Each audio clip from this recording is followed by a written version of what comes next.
Olá a todos, sejam bem-vindos ao Café História TV. Esse é o vídeo de estreia da sessão Minha Pesquisa, na qual nós entrevistamos mestrandos e doutorandos com pesquisas em desenvolvimento ou recém-terminadas.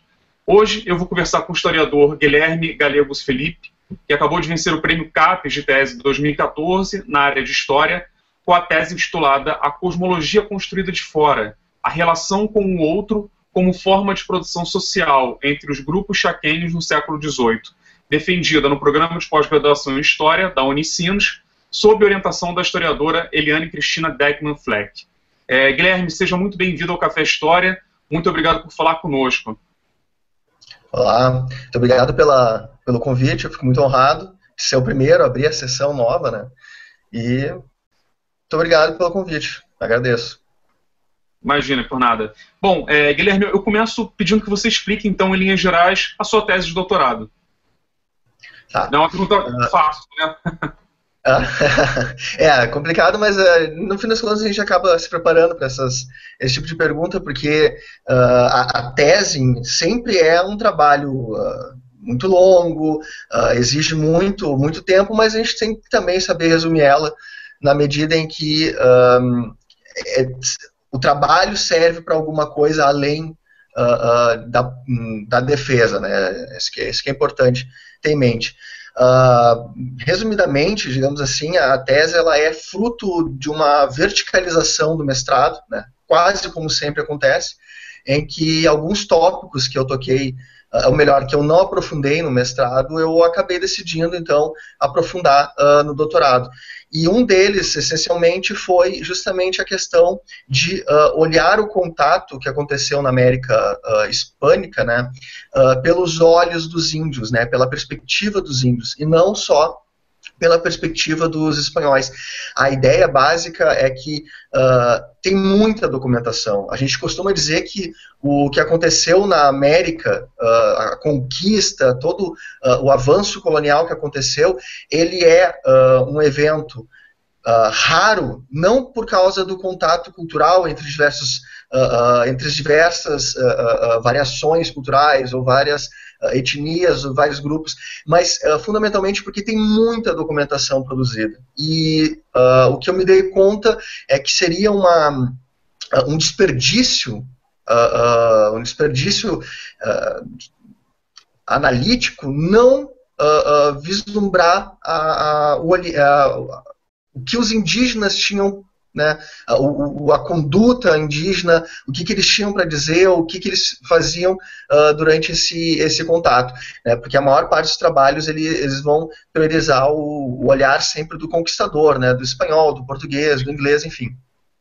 Então, basicamente, a minha tese é uma análise da documentação de época, né, do século XVIII, no caso, em que eu tento verificar que aspectos culturais ou que aspectos da conduta indígena se sobressaem nesse contato. E para isso eu parti, então, da análise dos mitos indígenas que eram contados naquela época. E acabei fazendo também uma ponte com trabalhos da antropologia de campo, né, trabalhos de campo, de antropólogos que acabaram convivendo com alguns índios também de etnias que viviam naquela região que eu me debrucei, que é o Chaco, né? Então, basicamente é isso. É uma análise dos mitos que foram contados naquela época, mitos que contados para os colonos, para os conquistadores, para os missionários, né?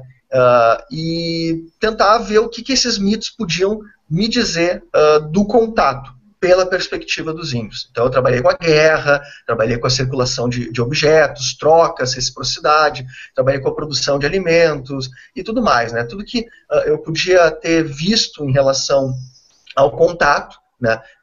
Aspectos bem coloniais, como a produção de alimento, por exemplo, ou o comércio, mas também aspectos bem nativos, bem ligados aos índios, mesmo com a guerra, todos eles abarcados pela análise mitológica, né? Daí o título, né? A cosmologia construída de fora, esses mitos indígenas né, criando uma cosmologia. Muito interessante, Guilherme. É, e você já falou que fontes você utilizou na sua pesquisa, né? E que etapa da sua pesquisa de doutorado você achou mais difícil de realizar? Eu acho que a parte mais difícil é aquela que é a mais importante, ao meu ponto de vista, e por isso que ela acaba sendo difícil, que é o equilíbrio entre a teoria e a documentação, né? Tem muito trabalho que se debruça demais na documentação, o que é importante para nós historiadores. A gente sabe que documentação é tudo, né? Basicamente, para um trabalho de grande fôlego, como uma tese, por exemplo, ou como uma dissertação de mestrado, a análise documental é muito importante, não só de documentos, né? Qualquer fonte que o historiador vai se debruçar, mas a questão teórica também é fundamental, né? Ter uma boa base teórica é muito importante. Eu acho que é aí que foi o mais complicado. Conseguir ter uma boa teoria, né? A partir de uma boa teoria, de uma boa bibliografia, uma bibliografia atualizada também, é sempre importante correr atrás. A gente fica muito tentado aí aos clássicos apenas, ou ir naquilo que todo mundo já vai, mas porque acaba sendo mais fácil de ler. Agora, buscar uma teoria que dê um bom cenário analítico é muito importante, e equilibrar com a parte documental, que para nós historiadores, com uma formação em geral que temos, a gente acaba se dando mais ou menos bem, né? A gente sabe em arquivos, analisar, tirar o que tem de proveito da documentação. Isso a gente é bastante ensinado nas universidades em geral. Agora, fazer um bom equilíbrio entre teoria e documentação, ou seja, como ler o documento, como ler a informação, o que descartar que não é interessante para nós, para a nossa pesquisa, e o que ressaltar, o que é importante. Eu acho que isso é a parte mais difícil, que é a parte, no fim das contas, da escrita, que é, geralmente, a mais traumatizante para todo mundo, né? Com certeza. E é isso, né? Tese é sempre você fazer escolhas, né? Você precisa fazer recortes, você precisa editar, e é sempre essas escolhas são bem dolorosas, acredito que para todos. E no caso da sua pesquisa, quer dizer, você é um historiador, mas, pelo que eu conheço do seu trabalho, você está o tempo inteiro dialogando também com a antropologia, né? Sim, é aquilo que eu lhe falava. Quando eu comecei a aprofundar os aspectos para a tese de doutorado, quando eu fiz meu projeto, né, para a tese, uma das coisas que eu tinha em mente, básicas assim, para a construção do meu projeto, que vai depois dar todo o arcabouço para a tese, foi o seguinte: tem muita documentação, seria um desperdício olhar para ela ou para uma parte dela só. Então, eu vi na antropologia uma boa ferramenta, sem querer menosprezar, pelo contrário, né, foi fundamental para ler essa documentação. Então, a antropologia ela me ajudou muito como, digamos assim, um instrumento mesmo analítico, né? Ela foi fundamental, tanto é que a base da minha tese são 3 teorias da antropologia. E aí eu vou aplicá-los ou vou analisá-los à luz da documentação. Legal. E a sua tese ela acabou de virar livro, né? A tese ela foi defendida em maio de 2013 e agora em dezembro de 2014 foi feita a publicação do livro pela Paco Editorial de São Paulo, Jundiaí, perdão. E agora em março vai ter o lançamento oficial, né? Mas o livro já tá publicado, né?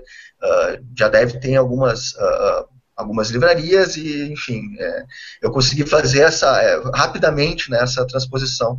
Me pareceu bastante interessante fazer isso, né, da tese para o livro. Eu quero te perguntar até dessa transposição, né? Aposto que muita gente que está vendo esse vídeo está pensando, poxa, como é que se faz a transposição de um material acadêmico, de uma tese, para um livro que tradicionalmente tem um formato um pouco mais abrangente, tende a alcançar um maior número de pessoas. Você mexeu muito na estrutura da tese, você diminuiu, você cortou, como é que foi isso? Bom, na verdade, eu não mexi muito no miolo da tese, até porque quando foi feita a defesa, foi indicada para publicação, ou seja, a própria banca ela já informa se é interessante ou não publicar. E E me parecia também que o miolo, né, o interior da tese, eu estou descartando introdução e conclusão, que são partes mais academicistas mesmo, né, o interior mesmo, os capítulos, eles ainda que tenham muitas notas de rodapé, eles sejam partes da tese que tenham muitas referências, né, e tudo mais, me pareceu interessante não mexer nessa parte, né, a não ser, obviamente, no que deveria para a transposição do livro, ou seja, né, tirar palavras como tese e tudo mais, e deixar isso para a introdução, uma explicação. E também porque a editora, a editora que eu acabei achando aí, e digamos também me achou para a publicação, ela é especializada em trabalhos acadêmicos, talvez seja interessante isso também. Há trabalhos que são, que podem ser, né, há teses e dissertações que podem ser transpostas alterando o linguajar e tudo mais, mas também há editoras que abarcam aí, né, que vão aceitar trabalhos com formato mais acadêmico. E, então cabe também ao recém-mestre ou recém-doutor, quem tiver o trabalho que queira publicar, procurar a editora certa para si, né? Também acho que é interessante isso. A gente fica muito nervoso depois que a gente publica, ou melhor, depois que a gente defende e tem a intenção de publicar, a gente fica muito...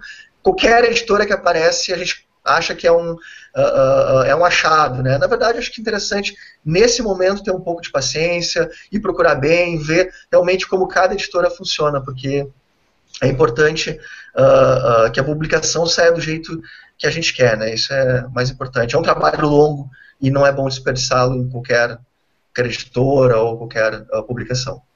É verdade. E quem se interessa por esse tema, quem está interessado em conhecer o seu trabalho, como é que faz para adquirir esse livro? Você falou que já está em algumas livrarias, né? Ele já está sendo vendido em alguns sites, por exemplo? No site da própria editora, que é a Paco Editorial. Se colocar lá na internet o nome da tese, né, Cosmologia Construída de Fora, Paco Editorial, já vai achar diretamente o link para a página do livro, né, ou seja, o site em que o livro está sendo vendido na editora.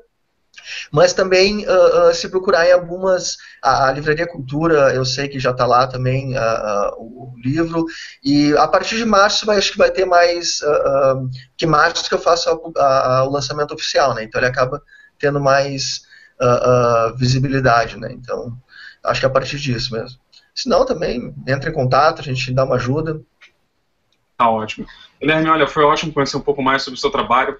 Parabéns mais uma vez pela conclusão do doutorado, pelo prêmio, pelo lançamento do livro, e queria deixar esse espaço agora para você acrescentar qualquer coisa, se você quiser contar mais algum caso da sua tese, enfim, fica bastante à vontade nesse finalzinho agora do vídeo. Eu, na verdade, só tenho a agradecer o convite, fico muito honrado pela possibilidade de falar um pouco. A gente sabe que teses, dissertações, eu vou falar o óbvio, todo mundo fala, mas é verdade, é um trabalho muito solitário. Claro que sempre tem um orientador por trás, sempre tem um grupo de pesquisas também que ajuda bastante. A gente sempre fala que é um trabalho muito solitário, mas na hora de fazer os agradecimentos é enorme, né? A gente agradece meio mundo. Mas no fim das contas é uma coisa meio dúbia, porque a gente agradece, às vezes, a força que as pessoas nos deram. Mas o trabalho em si, a escrita, ele geralmente é muito traumatizante, porque realmente é algo que tem prazos, a gente sempre quer que fique perfeito. O que eu teria a dizer é só isso, né? Eu fico muito honrado de poder falar, então, um pouco da tese, que geralmente é um trabalho que a gente não consegue falar muito, e dizer aí para os pesquisadores, eu acho que são o público-alvo aqui, né, da nossa conversa, é que, ainda que seja um pouco traumatizante escrever, fazer toda a pesquisa, não desperdiçar o tempo, fazer da melhor forma possível, porque depois... Eu não esperava, por exemplo, ganhar o prêmio, e surgiu, né? Eu não sei se o pessoal sabe como é que funciona, mas não é o autor da tese que envia para a CAPES a sua tese para concorrer ao prêmio, né, da CAPES. É o próprio programa de pós-graduação da universidade em que você fez a tese, é que ele envia o seu trabalho. Então, né, se fizer bem feito e fizer com vontade mesmo, né, vai que surge uma oportunidade dessas. Então, eu acho que o último recado, além do agradecimento, poder participar aqui é isso, né, é dizer para os pesquisadores, pessoal do mestrado, doutorado, da especialização que está olhando aqui, está vendo nossa conversa. Dedicação é muito importante, e foco, né? Foco no trabalho. É isso. Olha, eu concordo inteiramente. Te agradeço mais uma vez a oportunidade de conversar e obrigado a todos pela audiência. Eu espero que tenham gostado dessa nova sessão. Teremos muitas outras sessões de minha pesquisa. E acessem sempre o Café História. Você pode acessar o Café através do endereço caféhistoria.ning.com e todos serão muito bem-vindos. Quem ainda não tem cadastro, basta investir 30 segundos e terá acesso a todas as nossas ferramentas. O Café História está presente também no Twitter, no Facebook, no YouTube, no Instagram. Enfim, o que não falta são redes sociais para você poder compartilhar informações, conhecimentos, conhecer outras pessoas, outros pesquisadores. A porta do Café História está sempre aberta para você. Café História feito com cliques. Um bom dia a todos e até mais. Tchau, tchau.